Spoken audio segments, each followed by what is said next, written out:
With Sparking Zero out, we can dive into the exact way things work. As one of the main focuses I have here are character movesets, I was very interested to see if the game did indeed use the BT way of doing movesets. It does. As I have been a fan of the Raging Blast series since pretty much it came out, this was disheartening for me to see. As to why, this is what I want to explore here. So here we're going to talk about how the movesets are structured rather than a general review of the movesets in general. That will come later. So let's get started. There are two ways that supers have been done in this series of games, the BT way and the RB way. The BT way is what we have in Sparking Zero. You have two supers and two support moves, and an ultimate. Easy enough to understand, and it does make it simple, however, it's clearly very limited. A big part is just the structure of it. While two support skills are nice, and they're certainly more usable here, it is limiting to have half your moveset something like After Image or Pump Up. That means you have two supers per character. This has a number of side effects on the game that ripple out from it.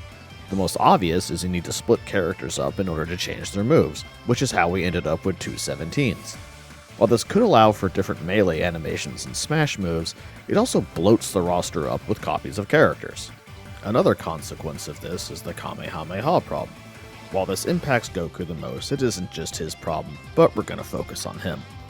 The problem is that Goku needs a Kamehameha super attack. This means he really only has one unique super to each form.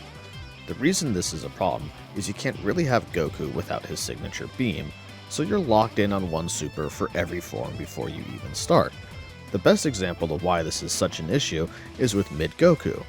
Giving him that rush that they did meant that both his supers are the same scene now. While you could say, just remove the rush, the other logical options would feel like a downgrade. So you either remove Goku's signature attack or downgrade the rush. The lack of choice is the heart of the Kamehameha problem. It also means Goku's movesets do not have as much variety as they should, all because one of his supers are locked in. It also removed more specialized super attacks, such as counters and command supers. While counter moves have a clear use to them, they also work on rush attacks, making using long-range rushes even more of a terrible idea than usual.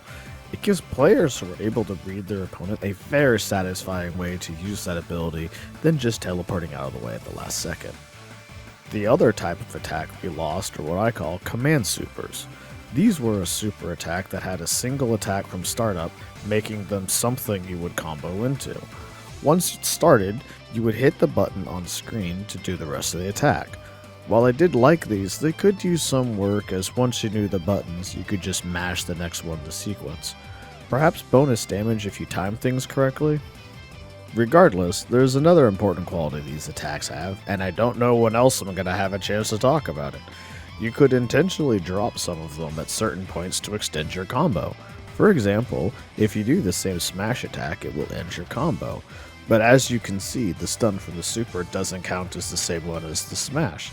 So good use of them could lead to some crazy combos. There are some very clear limitations to using this system, but are there any upsides? As I said before, it does cause characters to get split up, and this is where I think the only possible upside occurs. If you make each character split actually fight differently, then you could show how a character has evolved their fighting style as time went on for some possible fun storytelling through character movesets. However, this does have a downside itself with roster bloat. More time has to be spent making these variants rather than new characters altogether. You could just copy and paste the character's animations and smash attacks to save time, but then it brings into the questions, why did you do this split in the first place? While editing, I thought of another upside. This style is more just pick up and play friendly. You don't need to worry about setting up supers for each character and can just play. And while characters would start with a loadout of supers no matter which system is used, the coolest supers are usually locked. This one might be more minor, but I still felt it was worth mentioning. As I have mentioned before, there was another way supers were handled. In the Raging Blast games, you did not have the rigid structure of two support moves and two supers.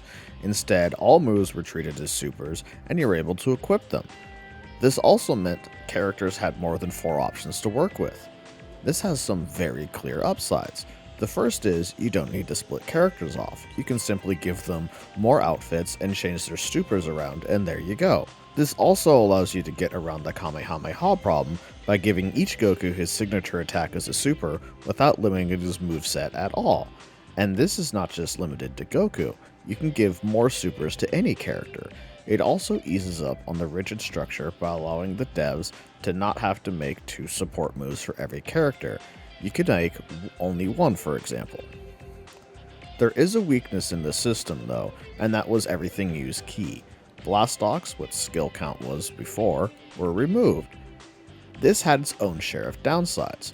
One of the biggest being the buffs were now not as good as they cost the same ki as a super attack, or in some cases, too powerful as you could spam something like After Image Strike. The other major downside was that you were able to go into full power mode and just use your ultimate whenever you wished, as it no longer took a Blastock in order to power up into it. So are these problems able to be solved? Yes. While Blastox only had the 2 uses above, skills now have other things that have nothing to do with your character's moves. How good they are and how they should work is a topic for another time. We only need to focus on the fact they exist right now. Well, this means that even if you only give your character supers that use ki, your skill count wouldn't be wasted and more or less useless. So you could leave support moves as having a skill cost and supers having a ki cost, as long as skill points can be used for other things as a way to get the best of both worlds. Not only would this help solve some of the problems from having such a rigid system, it would allow for far more freedom. Not only in what button you put your supers on. I, for example, always put my beams on up and rushes on right, so no matter who I was using, I had an idea of where their supers were assigned. It also allows you to have more types of supers. If you only have 2 supers, then having one of them be a counter would really restrict your playstyle. This wouldn't even allow them to make new types of supers for the game as well. Another issue with the way BT does things is you have less options for costumes, supers, and forms. For example, Goku in the outfit he fought Raditz in is just limited to base form as he doesn't transform in the Saiyan Saga. However, if the Gokus were not split up, then you could use this outfit and have him go Super Saiyan 3 for example. Of course, they could give every Goku the outfit for every other Goku. They would need to do this though for every character, which seems like a harder way of solving this problem. The worst thing about Sparking Zero and these supers is this clearly is some sort of system in place to change supers and ultimates. Characters during the story mode have movesets that do not exist anywhere else, as well as other things, but that's an issue for another time.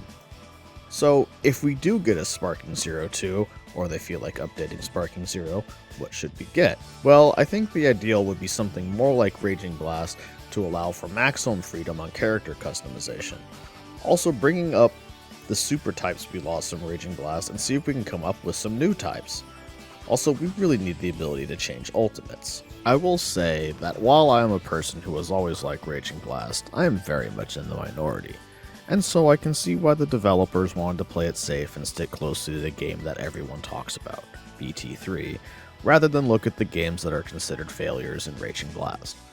And while I don't blame BT games for how they do moves, I did expect Sparking Zero to do something to move the series forward. What we got though was going from characters having multiple supers and a large varied moveset back to only having 2 supers, and what you see is what you get. There are things about Sparking Zero that I love, but in this case it missed the mark. I hope we do get a Sparking Zero 2 instead of infinite DLC so we can address some of the bigger issues this game has.